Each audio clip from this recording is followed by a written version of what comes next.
Assalamualaikum warahmatullahi wabarakatuh. Selamat siang sahabat Bawaslu. Gema Podcast Bawaslu Kota Pasuruan kembali hadir menyapa sahabat Bawaslu dimanapun kalian berada. Kali ini Gema Podcast membahas terkait tentang politik digital anak muda. Nggak lama-lama sekarang di depan Ajeng ada Kakak Sahrul Sardi, Ketua Umum HMI Pasuruan. Mari kita sapa dulu ya. Selamat siang Kakak Sahrul. Selamat siang Kak Ajeng. Apa kabar? Sehat nih? Alhamdulillah baik Kak. Alhamdulillah. Gema Podcast siarannya menyesuaikan protokol kesehatan. Ajeng udah divaksin 2 kali. Gimana Kakak? Sudah vaksin Sudah apa belum? vaksin cuman 1 kali. Cuman 1 kali. Iya. Yang kedua wajib loh ya. Iya, Jangan masih. 1 aja terus kabur. Siap. Menjadi ketua umum HMI Pasuruan udah berapa lama nih Kak? Kalau untuk saya sekarang masih baru. Oh, masih baru. Ya, masih baru pelantikan. Mulai kapan? Terhitung kapan? Terhitung September kalau nggak salah. Masih fresh ya. Iya. Ini masih seger-segernya menjadi ketua umum. Bingung nggak sama jabatan menjadi ketua umum HMI ini? Kalau bingung sih enggak, cuman ya kita lebih fokus ke internal dulu, baru kita masuk ke yang lain gitu Kak. Mungkin itu. Yang mengamanahkan menjabat sebagai ketua itu siapa Kak? Dipilih oleh siapa? Itu kalau di HMI sendiri dari pribadi dulu Kak, karena kan kita ada mekanisme yang harus dijalankan. Jadi kita sebelum kita dipilih sebagai ketua umum ya kita melaksanakan mekanisme itu. Jadi ada namanya konvercap gitu, konferensi cabang. Jadi itu pemilihan. Itu mencalonkan apa dicalonkan? Mencalonkan diri. Oh, berani Ya. Anda ya mencalonkan sebagai Ya. ketua. Untung dipilih. Kalau enggak mau jadi apa? Ya, kalau enggak ya itu nanti mungkin ya bisa proses yang lain gitu. Oke. Kan karena Bawaslu ini udah menandatangani MOU dengan HMI ya. Iya. Ini adalah proses sosialisasi kita bersama HMI Pasuruan untuk mensosialisasikan tentang politik digital anak muda. Kakak main sosial media enggak? Main sosial media. Apa aja? Kalau sekarang saya main Facebook, WA, Instagram, terus ya Twitter main enggak? Twitter udah saya off kan Kak. Dulu main, sekarang enggak. Padahal kalau kabar-kabar yang penting tuh cepetnya di Twitter nih. Iya. Followersnya banyak nggak Kak? Kalau followers dikit Kak, enggak terlalu banyak. Soalnya juga saya pasif terkait itu. Tapi udah follow Bawaslu Kota Pasuruan kan? Instagram, media sosial, Facebook, Twitter. Masih belum Kak, nantilah kita Kok belum? Kita udah MOU-an kok belum follow. Gimana ini Kakak ya? Kan karena generasi milenial banyak bergantung pada sosial media ya. Kak pernah lepas lah hitungannya lebih dari 5 jam tuh main sosial media kan sering. Kakak berapa lama nih main sosial media? Ya hampir Dalam seharian. Iya. Nggak interaksi sama orang. Ya kan soalnya juga itu ya interaksi, cuman kan tetap HP ini semacam Kak tetap di tangan gitu. Soalnya Nggak pernah kan lepas iya, ya. nggak pernah Gandeng lepas. pacar nggak pernah berarti gandeng HP doang. Gandeng pacar ya. Kita masih fokus ke proses dulu Kak. Oke, iya. Kan banyak nih kalau di sosial media kabar hoax, kabar yang nggak berdasarkan fakta tuh bermunculan sana sini gitu. Oh, iya. Kalau Kakak sendiri sebagai pemain sosial media nih, gimana cara memilah dan memilihnya? Kalau saya sih itu lebih melihat ini konteksnya seperti apa. Terus kan kalau di organisasi ini kan juga enggak diajarin, tidak langsung kita semacam ini salah, bukan kita tidak seperti itu, cuman kita harus mengklarifikasi kebenarannya seperti apa. Dicari gitu. dulu bukti-buktinya ya. baru disebar gitu ya Kak ya. Gitu. Lebih berhati-hati berarti. Kalau menurut Kakak kan pilkada kemarin juga di tengah pandemi, pilkada Kota Pasuruan itu gimana menurut pandangan Kakak jalannya pilkada Kota Pasuruan nih? Kalau menurut saya pribadi itu terbilang sukses lah. Karena apa? Pemilu awal yang dijalankan Bawas atau KPU di masa-masa pandemi seperti Iya itu. sih, itu masa-masa paling sulit sih pertama kali nih Iya. menghadapinya. Ya. Iya. Tapi kakak nyoblos waktu itu? Nyoblos Kak. Yakin nih? Yakin. Beneran nyoblos.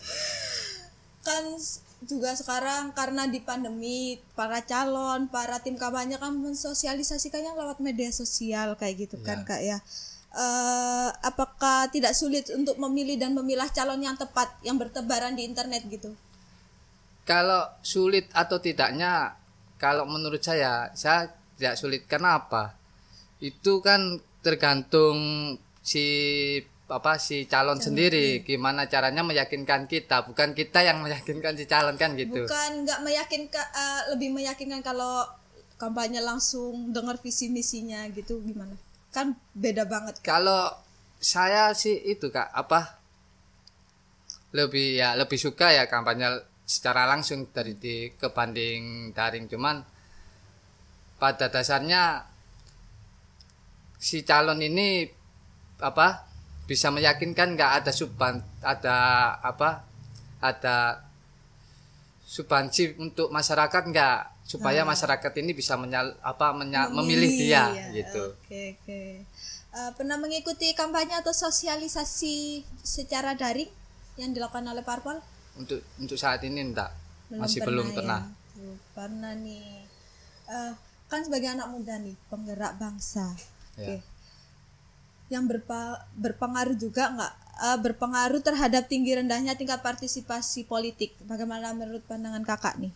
Kalau menurut saya sih sebenarnya sepakat terkait pemuda ini, partisipasi pemuda itu bisa dikatakan berhasil pemilu jika pemuda ini partisipasinya lebih banyak. Ya sepakat. Karena apa? Pernah statement Bapak Jokowi bahwasanya Indonesia ini lagi masuk masa bonus demokrasi, yang artinya usia produktif itu tinggi dibanding usia non produktif. Konteks usia produktif ini kan jadi lebih memfokuskan ke pemuda, makanya kan banyak pengusaha muda yang muncul pada saat ini. Ya mungkin saya sepakat dengan itu. Aktivis muda juga banyak sekarang kan ya, yang lebih berani untuk mengkritik kinerja. Tapi kita juga butuh kritikan sih nanti dari kakak lah di akhir-akhir ya, kritik Bawaslu Kota Pasuruan ya Kak ya. Oke. Untuk HMI sendiri ada inovasi-inovasi nggak Kak yang mengubah HMI sendiri, inovasi yang dilakukan HMI? Kalau inovasi sih ini buat internal atau gimana? Ya untuk internal atau untuk masyarakat luas. Kalau inovasi untuk masyarakat sih, kita itu lebih fokusnya kita terjun ke masyarakat, gimana melihat masyarakat ini, kulturnya seperti apa. Mungkin kalau sekarang sih seperti itu aja. Untuk inovasi-inovasi ya belum ada. Mungkin kayak ini pusat ini membuat gerakan semacam cyber. Jadi itu isinya itu informasi-informasi atau isu-isu dari pusat yang turun ke bawah. Nah, itu masih tahap pelatihan sebenarnya. Belum pada turun ke cabang-cabang. Cuman kalau memang dari anggota cabang yang mau ikut silakan gitu, pelatihannya seperti itu. Itu isu-isu di mana, sosial media kah atau lebih ke sosial media? Karena sekarang ini HMI fokusnya ke digital society, media sosial ya society. Berarti kerjasama dengan ini aparat keamanan kayak kepolisian gitu. Kerjasamanya kalau yang saya dengar kemarin itu lebih ke Kominfo. Oh, sama Kominfo. Oke. Ya. Berarti untuk semuanya nih nemuin isu sara atau hoax kayak gitu kan ya? Iya. Nanti kita lapornya kerjasamanya sama Kominfo gitu. Kominfo juga. Dicari alamatnya, seperti surelnya kayak gitu dicari. Nanti tindak lanjutnya seperti apa Kak? kalau itu terkait tindak lanjut mungkin langsung dilemparkan ke cabang masing-masing gimana menanggapi terkait itu. Jadi informasi ini kan isunya dari pusat nih. Jadi mereka yang ikut cyber itu mendapatkan informasi terlebih dahulu, itu enaknya. Jadi terus dikembalikan ke cabang menindaklanjuti seperti apa gitu. Oke. Aktif berarti ya Kak ya. Ya. Adakah pesan yang ingin disampaikan pada generasi muda seangkatan Kakak nih? Pesan-pesan ya. Mungkin kita sebagai generasi muda jangan lupa terus bergerak, kreatif, inovatif, dan jiwa mudanya terus dikembangkan. Kalau kalian tidak bergerak, otomatis kalian bisa katakan kalian usia lansia, yang dimana notabene usia lansia ini tidak udah produktif. Tinggal itu tunggu hari aja gitu. Tidak produktif ya. Ya, tidak produktif. Masih muda, kita harus produktif, harus mengeluarkan ide-ide kreatif, kayak gitu kan Kak ya. Ya. Kalau pesannya ingin disampaikan kepada Bawaslu Kota Pasuruan nih terkait kinerja pengawasannya, lebih ini aja. Saya sih kemarin sempat berpikir ada formulasi kan ini kan Bawaslu ini kan badan pengawas ya. Mungkin